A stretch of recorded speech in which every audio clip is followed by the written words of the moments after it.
নমস্কার, শুভ সন্ধ্যা। আপনারা দেখছেন নিউজ নাও। আমি আপনাদের সাথে রয়েছি মৌসুমী। দেখে নেব খবর বিস্তারিত।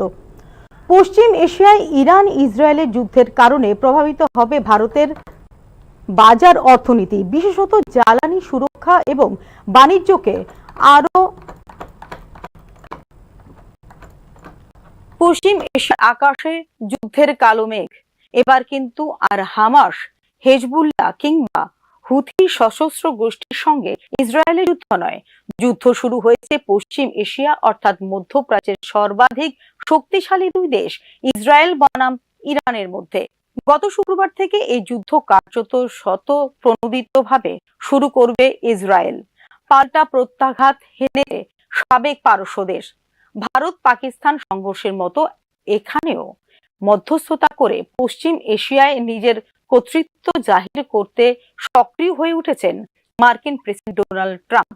পুরনো শত্রুতা ভুলে ইরানের মিত্র রাষ্ট্র রাশিয়ার প্রেসিডেন্ট পুতিনের সঙ্গে দুই দফায় প্রায় ঘন্টা দুয়েক ফোনালাপ করেছেন ডোনাল্ড ট্রাম্প, যা বর্তমান বিশ্বের ভূ রাজনীতির ভারসাম্যের মঞ্চে বিরল ঘটনা। ইরান শীঘ্রই পরমাণু অস্ত্র তৈরি করবে, এই আশঙ্কা থেকে গোটা বিবাদের সূত্রপাত। ইসরায়েলের আসল লক্ষ্য সম্ভবত আমেরিকাকে যুদ্ধে টেনে আনা। আমেরিকার অনেক দিনের শত্রু দেশ ইরান, সেই সূত্রে পশ্চিমী বিশ্বেরও।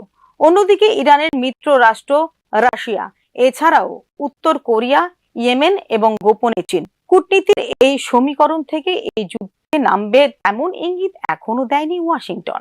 আবার এটাও ঠিক, আমেরিকা চাইলে শুধু ইরান কেন, গাজা আর লেবাননের উপরেও ইসরায়েলের হানা আটকাতে পারবে, কিন্তু এখনো পর্যন্ত সেটাও করেনি তারা। ফলে বিশ্বের নানা দেশে বাজছে বিপদ ঘণ্টা। এই যুদ্ধ টোটাল ওয়ার বা সর্বাত্মক যুদ্ধে পরিণত হলে গোটা পশ্চিম এশিয়ায় জড়িয়ে পড়বে এক দীর্ঘ সংঘাতে। তার নেতিবাচক প্রভাব সবচেয়ে বেশি পড়বে দরিদ্র এবং উন্নয়নশীল দেশগুলিতে। এক্ষেত্রে প্রশ্ন হচ্ছে, ইসরায়েল ইরান আরো নির্দিষ্ট করে বললে ইহুদি বনাম যুদ্ধ বেশি দিন স্থায়ী হলে কি ধরনের প্রভাব পড়বে ভারতের উপর?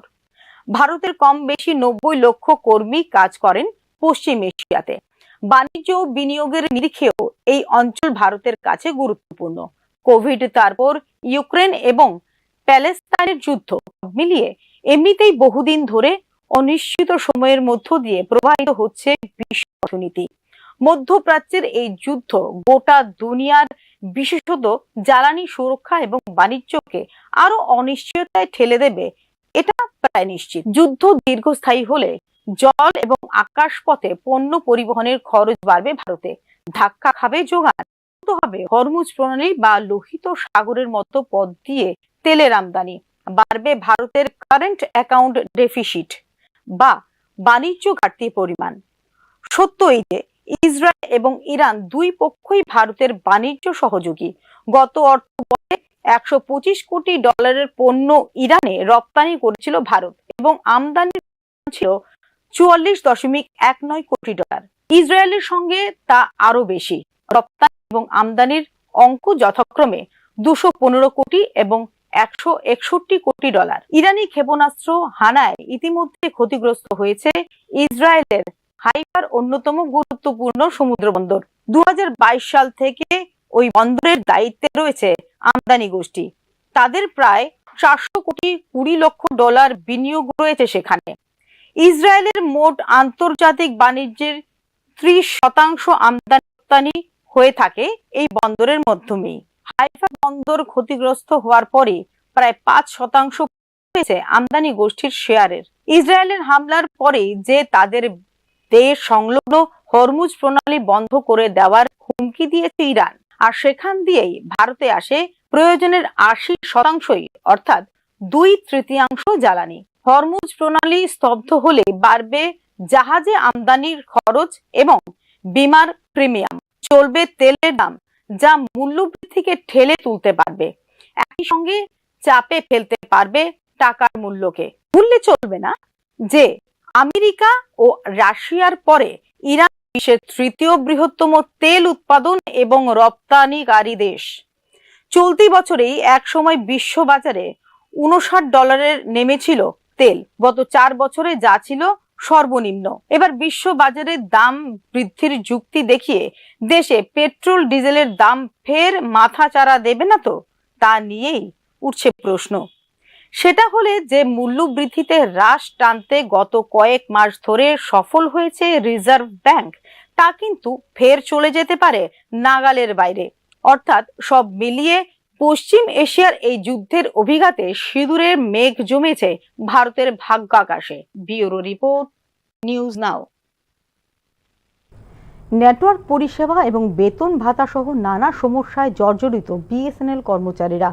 প্রতিবাদে রাজধানীর কামানচৌমুহনীর বিএসএনএল অফিস প্রাঙ্গণে বিক্ষোভে সামিল হয়েছেন কর্মীরা। নেটওয়ার্ক পরিষেবা এবং বেতন ভাতা দীর্ঘদিনের দাবি রয়েছে বিএসএনএল কর্মচারীদের। আত্মনির্ভর ভারত গড়ার লক্ষ্যে আপ্রাণ কাজ করে যাচ্ছে কর্মীরা সর্বদিক দিয়ে সন্তুষ্ট না থাকলে আত্মনির্ভর ভারত গড়া সম্ভব নয়। একাধিকবার এ বিষয়ে বিএসএনএল এর ঊর্ধ্বতন কর্মকর্তাকে জানানো হলেও কাজের কাজ কিছুই হয়নি বলে জানিয়েছেন বিক্ষোভরত কর্মচারীরা। তাই বাধ্য হয়ে প্রতিবাদে রাজধানীর কামানচৌমুহনীর বিএসএনএল অফিস প্রাঙ্গণে বিক্ষোভে সামিল হয়েছেন তারা। হচ্ছে আপনার এই যে আমাদের যে ব্যাকহোল ফাইবার নেটওয়ার্ক এটা যাতে এটার কানেক্টিভিটি যাতে ঠিক থাকে, এর জন্য স্টেবল নেটওয়ার্ক থাকে, যাতে ইকুইপমেন্ট প্রোভাইড করা হয়, যাতে ইঞ্জিনিয়াররা যারা গ্রাউন্ডে কাজ করে ওরা যাতে ঠিক করে কাজ করতে পারে, এটা এনশোর করা। প্লাস আমাদের যে যখন ডিভিশনাল ফরমেশন হয় ডটের অনেকগুলি আমাদের নিয়ে যায়, এটা যাতে ফেরত দেওয়া হয় আমাদেরকে। তারপর আমাদের রেগুলার এখন হয়, ঠিক আছে, রেগুলার সিএমডি, রেগুলার সিজিএম যা অফিস টপ অফিসার ওরা রেগুলার যদি না থাকে রেগুলারলি, তাহলে যে সমস্যাটা হয় এটা যদি দূর করা হয়। এরপরে অন্যান্য দাবিগুলির মধ্যে হচ্ছে সবচেয়ে ইম্পর্টেন্ট হচ্ছে one policy one company one. বলতে হচ্ছে কি, যেমন ডিএসএলএর মধ্যে 2-3 রকমের এমপ্লয়ি কাজ করে, আমরা হচ্ছে ডাইরেক্টলি ডিএসএলএর এমপ্লয়ি, ঠিক আছে, কিন্তু আমাদের যে জিএম যা আইটিএস হচ্ছে ওরা হচ্ছে সেন্ট্রাল গভর্নমেন্ট এমপ্লয়ি। ওদের বেতন ভাতা ওরা এখনই পে পাচ্ছে এবং কদিন পরে 8 ডেপুটেশন পাবে।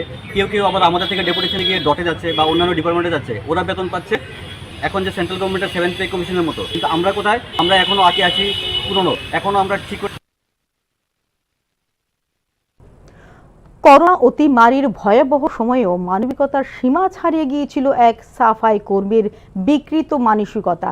অবশেষে দীর্ঘ প্রায় 5 বছরের আইনি লড়াইয়ের পর কুমারঘাট কোভিড সেন্টারে নাবালিকা 2 রোগীর শ্লীলতাহানির ঘটনায় অভিযুক্ত ঝন্টু দেবের বিরুদ্ধে রায় ঘোষণা করল আদালত। অভিযুক্তকে 3 বছরের কারাদণ্ড, 3000 টাকা জরিমানা এবং জামিনের অর্থ অনাদায়ে আরও 3 মাসের জেল প্রদান করে আদালত। 2020 সালের 2রা সেপ্টেম্বর কোভিড আক্রান্ত হয়ে কৈলাসহর ও কুমারঘাটের 2 নাবালিকা ভর্তি হয়েছিল কুমারঘাট কোভিড কেয়ার সেন্টারে। অভিযোগ, নিজেকে চিকিৎসক পরিচয় দিয়ে ওই 2 নাবালিকার শরীরের বিভিন্ন অংশে আপত্তিকরভাবে হাত দেন সাফাই কর্মীর ঝন্টু দেব। পরবর্তী সময়ে সুস্পষ্ট অভিযোগের ভিত্তিতে দায়ের করা হয় মামলা। মোট 16 জনের সাক্ষ্য নিয়ে এই মামলায় রায় ঘোষণা করে আদালত। 2/9/2020 ইংরাজি তারিখ ওই মামলার যিনি 21 ঝন্টু দেব, উনি ওই কোভিড সেন্টারে এখানে দেখাশোনার কাজে ছিলেন সাফাই কর্মী হিসাবে। তো ওনার পিপি কিটটা করা থাকতো উনি যখন কোভিড সেন্টারে ডিউটি করতেন। তো উনি ডাক্তার পরিচয় দিয়ে ওই যে নাবালিকা 2 জন ব্যক্তি তাদের গিয়ে অনেক সময় উনি চেক করতেন, জিজ্ঞাসা করতেন এবং ওনাদের বিভিন্ন আপত্তিজনকভাবে ওনাদের গায়ে হাত দিতেন।